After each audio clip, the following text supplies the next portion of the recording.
ભારતીય શેર બજાર ચૂંટણી પરિણામો પહેલા ભારતીય શેર બજારમાં તેજી જોવા મળી રહી છે। ચૂંટણી પરિણામ પહેલા ભારતીય શેર બજારમાં જબરદસ્ત તેજી સવારથી જ્યારથી માર્કેટ ખુલ્યું ત્યારથી તેજી જોવા મળી રહી છે। સેન્સેક્સ અને નિફ્ટીમાં પણ જોરદાર ઉછાળો છે। 2600 થી વધુ પોઈન્ટનો ઉછાળો સેન્સેક્સમાં જોવા મળી રહ્યો છે, તો નિફ્ટીમાં પણ 750 થી પણ વધુ પોઈન્ટ્સનો ઉછાળો જોવા મળી રહ્યો છે। ચૂંટણી પરિણામ પહેલા ભારતીય શેર બજાર સર્વોચ્ચ સપાટી આંબી શકે છે। માર્કેટ એક્સપર્ટ જયદેવસિંહ ચુડાસમા અત્યારે આપણી સાથે જોડાઈ ગયા છે। જયદેવભાઈ, આવતીકાલે મતગણતરી છે, પરિણામ આવવાનું છે, પહેલા જબરજસ્ત ઉછાળો આજના દિવસે, હજી આવતીકાલનું શું આકલન છે આપનું?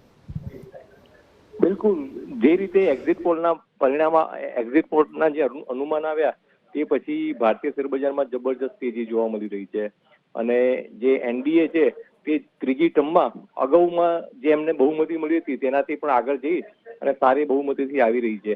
તે વાતને લઈ અને ભારતીય શેર બજારો ખૂબ જ ઉત્સાહિત છે અને આજે સેન્સેક્સ, નિફ્ટી અને બેંક નિફ્ટી તેના લાઈફ ટાઈમ ઉત્તમ સ્તર ઉપર આવી ચૂક્યા છે।